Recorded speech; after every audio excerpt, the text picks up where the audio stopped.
نحمدہ و نصلی علی رسول الکریم اما بعد اعوذ باللہ من الشیطان الرجیم بسم اللہ الرحمن الرحیم وحرام علی قریۃ اہلکناها انہم لا یرجعون حتی اذا فتحت یاجوج وماجوج وهم من کل حدب ینسلون واقترب الوعد الحق فإذا هي شاخصة أبصار الذين كفروا يا ويلنا قد كنا في غفلة من هذا بل كنا ظالمين۔ ابھی آپ نے سورہ انبیاء کی آیت 95 سے 97 کی تلاوت سماعت فرمائی۔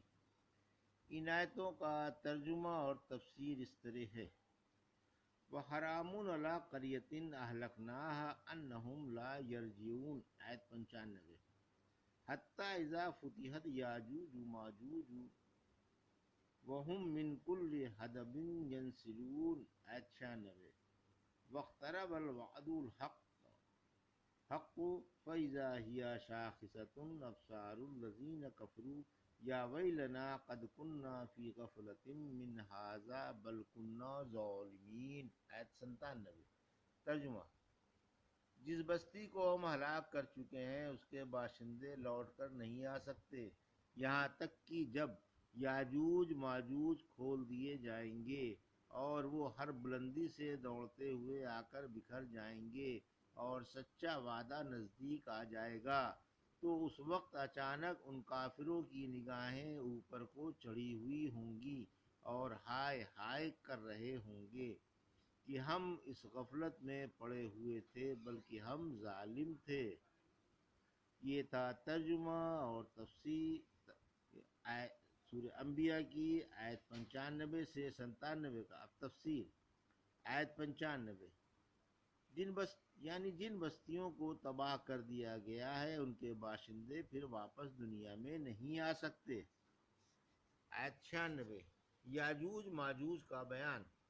یاجوج ماجوج نوح علیہ السلام کی اولاد میں سے ہیں، یعنی یافس کی اولاد ہیں۔ یہ لوگ دیوار کے پیچھے چھوڑ دیے گئے تھے جس کو ذوالقرنین نے بنایا تھا، اور کہا تھا سورہ کہف کی آیت 98-99: یہ میرے رب کی مہربانی ہے، پھر جب میرے رب کا وعدہ آ جائے گا تو وہ اسے زمین دوز کر دے گا، اور میرے رب کا وعدہ سچا ہے اور ہم انہیں گڈمڈ چھوڑ دیں گے۔ یعنی جب یاجوج ماجوج کھول دیے جائیں گے تو وہ بگاڑ کرنے کو دنیا میں تیزی سے پھیل جائیں گے، یہ ان کی نشانی ہوگی۔ سورہ فاطر کی آیت 14 میں فرمایا: ایک خبردار کی طرح تم کو کون خبر دے سکتا ہے؟ یعنی یہ خبر اس باخبر نے دی ہے جس کے علم کے آگے ماضی اور مستقبل حال ہیں، جو آسمان و زمین کی تمام پوشیدہ چیزیں جانتا ہے اور جس کے سوا کوئی لائق عبادت نہیں۔ ایک دفعہ ابن عباس رضی اللہ تعالیٰ عنہ نے چند بچے کھیلتے ہوئے دیکھے، وہ آپس میں ایک دوسرے پر کود رہے تھے۔ فرمایا یاجوج ماجوج بھی اسی طرح کودتے پھاندتے نکلیں گے۔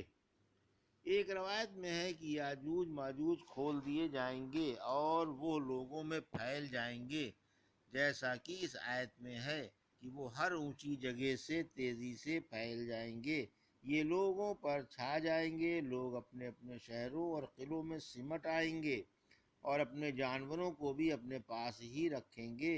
یاجوج ماجوج روئے زمین کا پانی پی جائیں گے، ان کی ایک جماعت کسی نہر سے گزرے گی اور اس کا سارا پانی پی جائے گی، نہر خشک ہو جائے گی، پھر دوسری جماعت اس نہر سے گزرے گی اور خشک دیکھ کر خیال کرے گی کہ کبھی اس میں پانی نہ ہوگا۔ آخرکار جب لوگوں میں سے کوئی باقی نہ رہے گا بحض ان لوگوں کے جو شہروں اور قلعوں میں بند ہیں، تو یہ کہیں گے کہ ہم زمین والوں سے تو فارغ ہو چکے، اب آسمان والے رہ گئے ہیں۔ پھر نیزے اٹھا کر آسمان کی طرف پھینکیں گے تو بطور آزمائش کے ان کے نیزے خون میں لتھڑے ہوئے واپس ہوں گے، پھر اللہ کے حکم سے ان کے گلوں میں پھوڑے پیدا ہو جائیں گے اور وہ مرے کے مرے رہ جائیں گے، ان کی آہٹ بھی باقی نہ رہے گی۔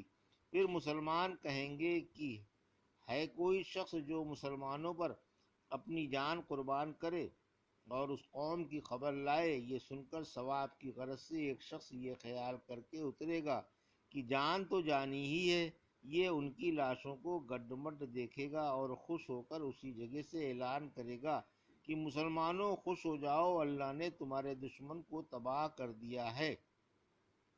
اب مسلمان باہر نکلیں گے اور اپنے جانوروں کو بھی چرائیں گے، جانوروں کو بحث ان کی لاشوں کے کچھ نہ ملے گا، یہ ان کا گوشت کھا کھا کر خوب موٹے تازے ہو جائیں گے۔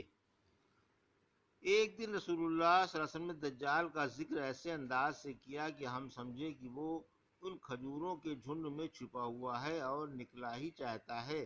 فرمایا مجھے تم پر غیر دجال سے زیادہ اندیشہ ہے، اگر میری موجودگی میں دجال نکل آئے گا تو میں خود اس سے جھگڑ لوں گا اور تم پر آنچ نہ آنے دوں گا، اور اگر میرے پیچھے نکلے گا تو ہر شخص بذات خود جھگڑ لے گا۔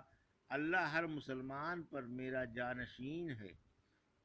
یہ نوجوان ہو کر انتہائی گھنگریلے بال ہوں گے، یہ نوجوان ہوگا، انتہائی گھنگریالے بال ہوں گے، اور اس کی ایک آنکھ ابری ہوئی یعنی پھولے والی ہوگی، اور شام و عراق کے درمیانی علاقے سے نکلے گا اور ادھر ادھر فساد مچاتا پھرے گا۔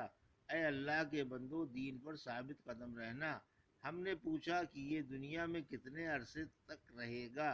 فرمایا 40 دن تک، ایک دن ایک سال کا، پھر ایک دن ایک ماہ کا، پھر ایک دن ایک ہفتے کا ہوگا، اور باقی دن تمہارے جیسے ہوں گے۔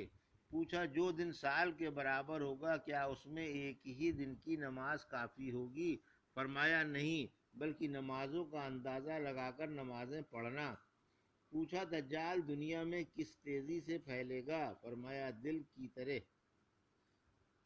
بادل کی طرح، جس کو ہوا آنن فانن پھیلا دیتی ہے۔ پھر یہ ایک قبیلے سے گزرے گا، انہیں اپنے دین کی دعوت دے گا، وہ اس کی دعوت قبول کر لیں گے، اس کے حکم سے وقت پر آسمان سے بارش ہوگی اور زمین سے خوب پیداوار ہوگی۔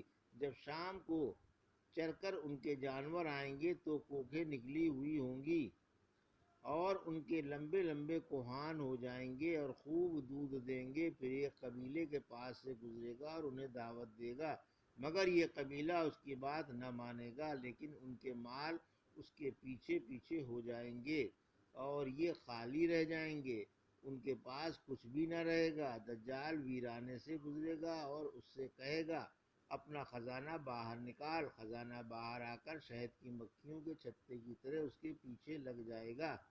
اس کے حکم سے ایک شخص کے 2 ٹکڑے کر دیے جائیں گے اور دونوں ٹکڑوں کو دور دور رکھ دیا جائے گا، پھر انہیں آواز دے گا تو وہ شخص زندہ ہو کر آ جائے گا۔ اتنے میں اللہ عیسیٰ علیہ السلام بن مریم کو بھیجے گا۔ آپ دمشق کے مشرقی جانب سفید مینارے کے پاس 2 فرشتوں کے کندھوں پر ہاتھ رکھے ہوئے اتریں گے۔ آپ اس کا تعاقب کریں گے اور اسے جا پکڑیں گے اور باب لد کے مشرقی جانب قتل کر ڈالیں گے۔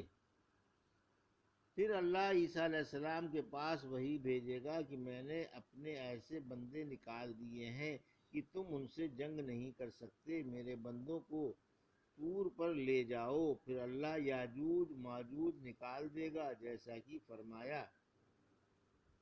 پھر عیسیٰ علیہ السلام اور مسلمان اللہ سے بد دعا کریں گے تو اللہ ان کی گردنوں میں گلٹیاں پیدا فرما دے گا اور سب کے سب آنن فانن مرے کے مرے رہ جائیں گے۔ پھر مسلمان طور سے اتریں گے اور زمین کا کوئی حصہ ایسا نہ پائیں گے جہاں ان کی لاشوں کا ڈھیر اور تعفن نہ ہو۔ پھر مسلمان اور اللہ کے نبی اللہ سے دعا کریں گے، پھر بختی اونٹوں کی گردنوں جیسے پرندے ظاہر ہوں گے جو ان کی لاشوں کو اٹھا اٹھا کر جہاں اللہ کا حکم ہوگا پھینک آئیں گے، یعنی محیل میں ڈال آئیں گے۔ پھر ایک ہمگیر بارش ہوگی جس سے نہ کوئی خیمہ بچے گا اور نہ کوئی گھر۔ یہ بارش 40 دن تک رہے گی اور زمین کو دھو کر صاف کر دے گی۔ اب زمین ہتھیلی کی طرح صاف ہو جائے گی۔ پھر اللہ کے حکم سے زمین اپنے پھل پھول اور برکتوں کو خوب ظاہر کرے گی اس دن ایک انار سے ایک جماعت کا پیٹ بھر جائے گا اور اس کا چھلکا سائے کا کام دے گا، اور دودھ میں اس قدر برکت ہوگی کہ ایک اونٹنی کا دودھ جماعت کو، ایک گائے کا دودھ قبیلے کو، اور ایک بکری کا دودھ ایک خاندان کو کافی ہوگا۔ لوگ اسی حال میں ہوں گے، اتنے میں اللہ کے حکم سے ایک پاکیزہ ہوا چلے گی۔ یہ ہوا بغلوں کے نیچے سے گزر جائے گی، جس سے تمام مسلمان فوت ہو جائیں گے اور گونڈے رہ جائیں گے، جو گدھوں کی طرح آپس میں ملتے رہیں گے۔ انہی پر قیامت آ جائے گی۔ آیت 97۔ سچے وعدے سے قیامت مراد ہے، یعنی جب یہ حالات، یہ ہولناکیاں، یہ دھڑکنیں اور یہ بے قراریاں ظاہر ہو جائیں تو سمجھ لو قیامت آ پہنچی اور نزدیکی ہی آ لگی۔ پھر جب وہ آ جائے گی تو کافر افسوس کے ساتھ کہیں گے کہ یہ تو بڑا سخت دن ہے۔ پھر تو ہولناکیوں کا مشاہدہ کر کے کافروں کی آنکھیں پھٹی کی پھٹی رہ جائیں گی، اور وہ یہ کہہ رہے ہوں گے، ہائے ہماری شامت، ہم دنیا میں اس سے بے خبر ہی رہے، بلکہ ہم نے اپنے اوپر ظلم ہی ڈھایا، اب بے وقت گناہوں کا اقرار کریں گے جو بے سود ہے۔ یہ تھا سورہ انبیاء کی آیت 95 سے 97 کا ترجمہ اور تفسیر جو ابھی آپ نے سماعت فرمائی۔ بارک اللہ لی ولکم فی القرآن الحکیم ونفعنا ایاکم بآیات الذکر الحکیم۔